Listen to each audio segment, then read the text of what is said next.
Hello and welcome to the View from Mayor Brown podcast. This is a fortnightly podcast series for employment lawyers and HR practitioners which highlights developments in case law and legislative changes of importance to UK employers.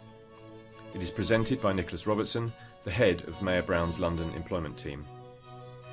The time spent listening to these podcasts can count towards your CPD requirements, and at the end of the podcast we will explain how to get in touch if you wish to claim CPD points or if you have any comments or questions. Hello and welcome to podcast number 94. In this episode we've got three recent cases, all of them in the EAT. The first, it deals with the connection between an individual's disability and the alleged disadvantageous behaviour towards them. The employee was claiming discrimination arising from his disability, and the question was how closely linked the adverse treatment by the employer had to be to his disability. The second case deals with human rights issue, and in particular the use of material that was given by a police force about an employee to his employer, which the employer then used in disciplining the employee. Were the employee's human rights infringed? Thirdly, the latest case on what is a philosophical belief, and it asks whether a belief that public service is improperly wasteful of money is a philosophical belief that is a sufficient belief to gain protection. As usual, don't forget you can access the podcast via iTunes, on the Mayor Brown Internet or YouTube, via YouTube, and the Twitter feed, Nicholas Robertson, at Nicholas ROBER11, which is where we also post links to all the cases we've discussed. And finally, I'll bring you some news from our cultural ambassador, i.e. I feel the need to tell you about Victoria. So, first case, Mr. T. Risby and the London Borough of Waltham Forest. So, under Section 15 of the Equality Act 2010, a disabled employee is able to claim for discrimination arising out of their disability. The wording in the legislation provides that, quote, a person, A, discriminates against a disabled person, B, if A treats B unfavourably because of something arising in consequence of B's disability, and A cannot show that the treatment is a proportionate means of achieving a legitimate aim. So, treating someone unfavourably because of something arising in consequence of B's disability. That's the bit that we're going to be looking at. Well, the background which gives rise to this particular case is the claimant had worked for the local authority for many years. He is a paraplegic following a road accident many years back, so there was no question but that he qualified as a disabled individual. He was found by the tribunal to have a short temper, which the tribunal also found was not connected with his disability, but was a personality trait. The authority, his employer, decided to organise a workshop. Initially this was going to be held at a private venue, but in order to save costs, they switched to the basement of the Respondents' Assembly Hall in Walthamstow. Unfortunately, they didn't have wheelchair access. The day after finding this out, the claimant was spectacularly rude to the PA for the manager who had organised the shift in the venue. The tribunal found that he was very angry, and he shouted at her even though she was completely blameless. Then another manager got involved in the argument, and the claimant managed to then be very offensive to the PA, making racist comments in front of her, although he claimed he was unaware of her mixed-race background. The employer was appalled by the racist terminology and sacked him. He appealed, this was turned down, so he is claiming for unfair dismissal and breach of Section 15 of the Equality Act 2010. The Employment Tribunal dismissed the case for disability discrimination. The tribunal considered that the loss of temper on this occasion, which is a personality trait, was not something arising in consequence of his disability. There's an example given in the Statutory Code of Practice where an individual loses his temper because of the pain he is caused by his disability.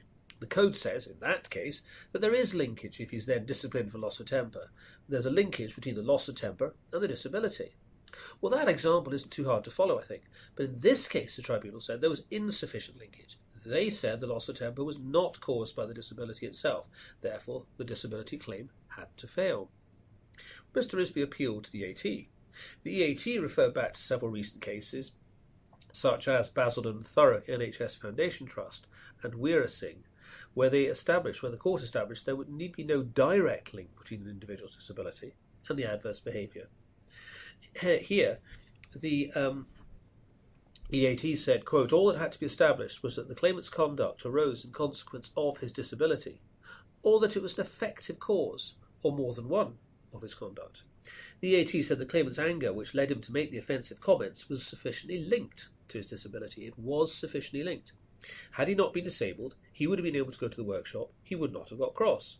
Quote, his disability was an effective cause of that indignation, and so of his conduct, as was, of course, his personality trait or characteristic shortness of temper, which did not arise out of his disability. On the Employment Tribunal's own analysis of the facts, this was a case in which there were two courses of conduct that gave rise to dismissal, one of which arose out of his disability. Unquote. In other words, there was a sufficient link for the claimant to get over the first hurdle and show that there was adverse conduct, the dismissal, connected to his disability. So the matter was sent back to the Employment Tribunal to decide whether the respondent's decision to dismiss him was a reasonable and proportionate one. Remember, of course, that it's always possible to justify discrimination, and so just because the link with disability is demonstrated doesn't mean the claimant will necessarily win his or her claim. Well, stepping back, I think this is quite a worrying case. It does make it relatively easy for an employer to get caught out. I bet the employer here didn't think there was any link between the individual's disability and the disciplinary action they were taking for spectacularly offensive behaviour. However, the outcome of this case means that employers are going to have to take a maybe wider perspective on matters, see if they're likely to be held to that higher standard if the tribunal or the claimant is able to identify some linkage between the individual's disability and the behaviour or performance. One of the examples we were talking about in the group knowledge meeting this morning when we were talking about this case is, would it have made any difference if the venue had been moved because the first venue had been double booked? In other words, it wasn't a cost-saving reason or the employer's decision which led to the venue being moved. Claimant would presumably still have been equally angry and would have said what he said. Would it still then have been sufficient linkage? We'll have to find out.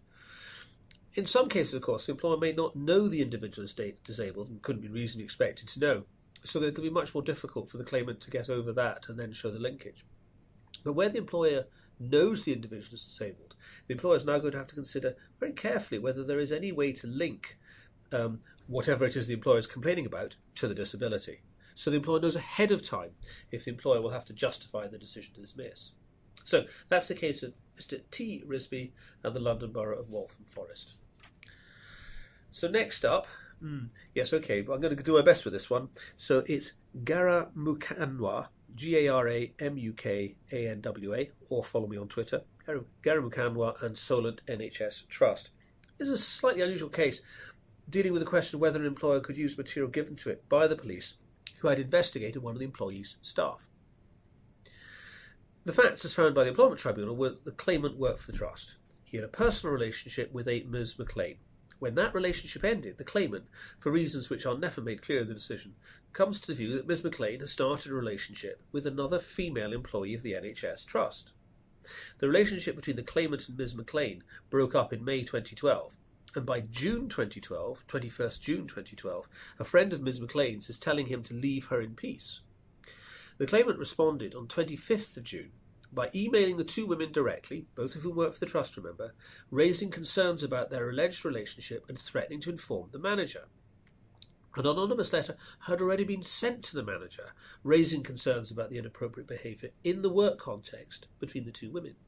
The two women were spoken to denied the relationship, but suggested that, potentially, it was the claimant who'd sent the anonymous letter. The manager was concerned, spoke to the claimant about the email which had been sent directly to the two women, and the anonymous letter to the manager. The claimant denied writing the anonymous letter, but the manager got the impression the claimant understood his conduct in sending the email directly to the women was inappropriate. Well, matters escalated somewhat, and over the next 9 months there was a campaign of harassment. That's my term, not necessarily the tribunal's term.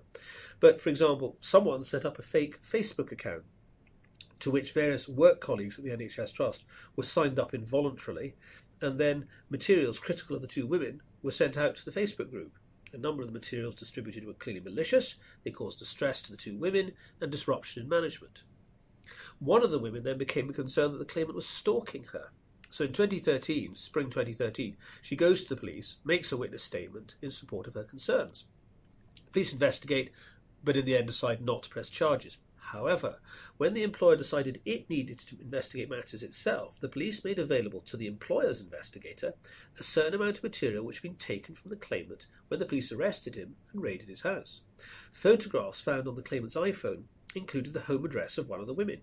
There was also photographic evidence connecting the claimant to email addresses which were involved in the malicious emails via the Facebook account that had been set up and had been running for 9 months.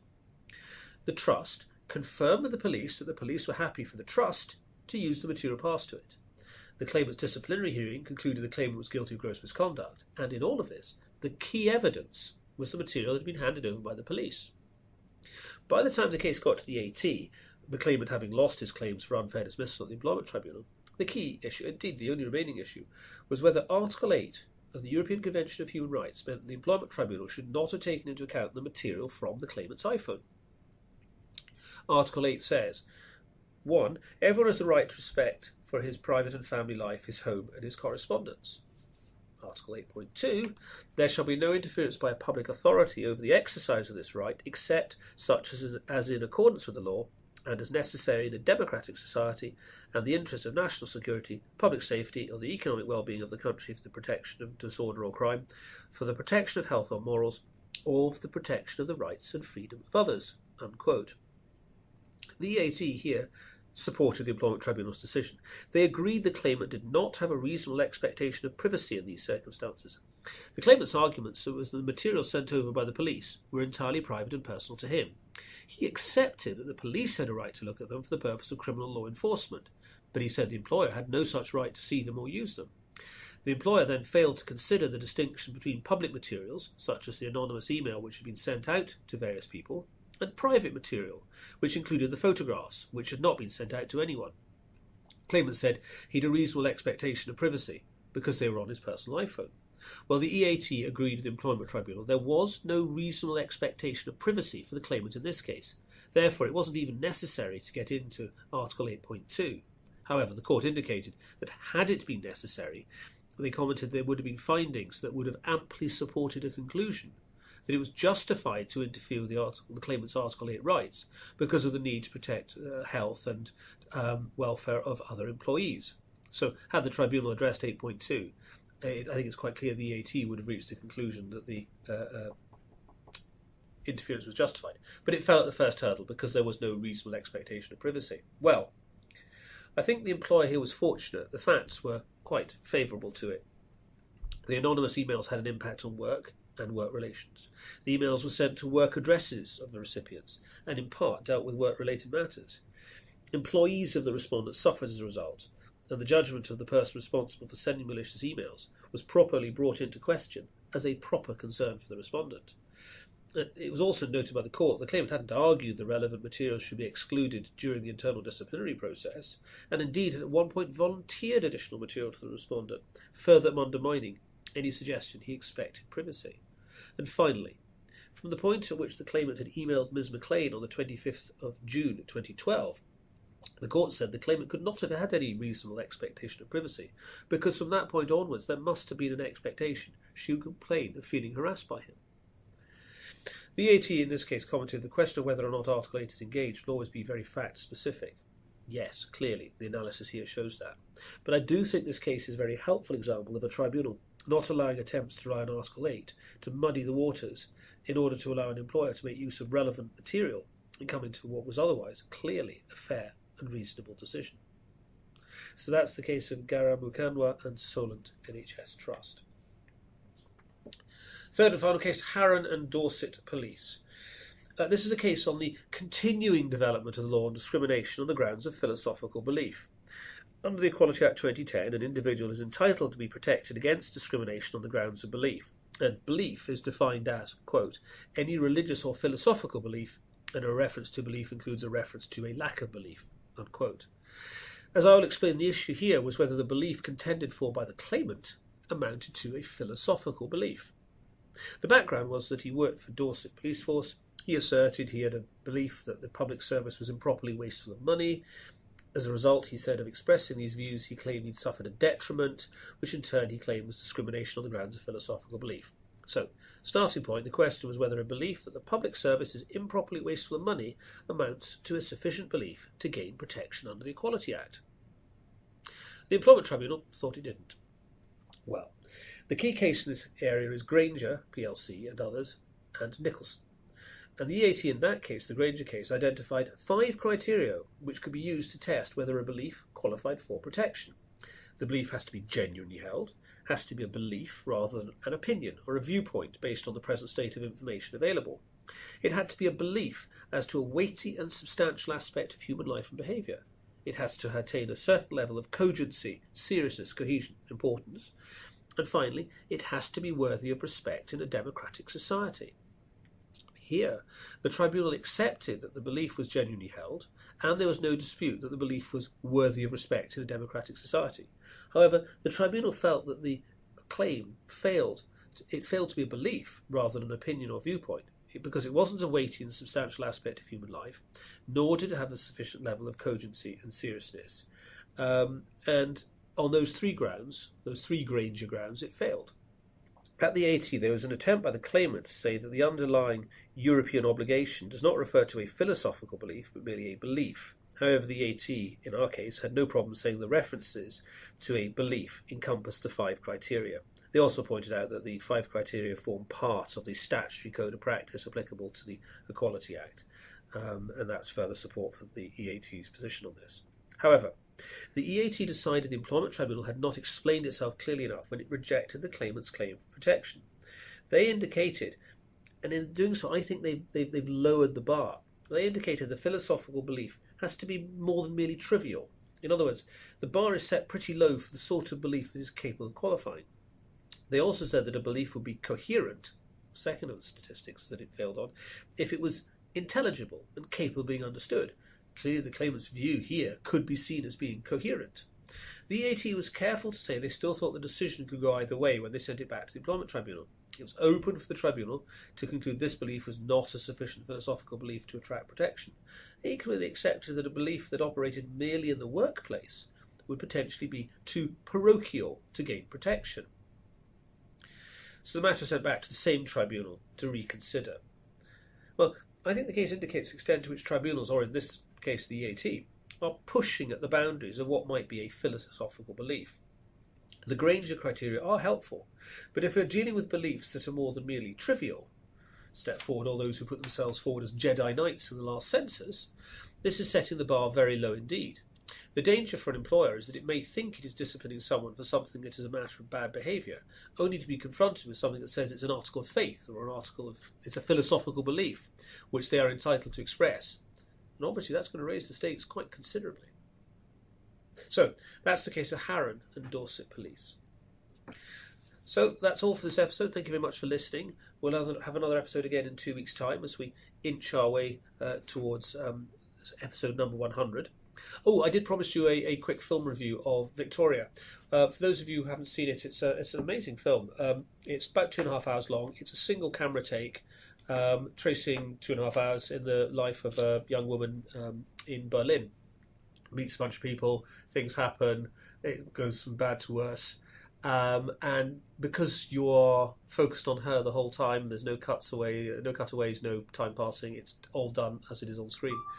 It's quite amazingly shot, and at the far end of it, you are absolutely exhausted because you've lived 2.5 hours in that woman's life. So if you get a chance, do go and see it or watch it on DVD when it comes out, but don't watch it with a bunch of people to talk through the film because it'll lose everything. It's a film to sit and really watch and focus on. So, talk to you again in 2 weeks' time. Bye. So that was our latest podcast. We hope you found it useful. If you have any questions or comments or want to know how to claim CPD points, please email Nick at nrobertson@mayorbrown.com. Our podcasts are an overview of the cases, and how the law applies in any particular case will obviously depend on the individual circumstances. So please take legal advice if any of the matters discussed are relevant to issues you are dealing with. Thanks for listening.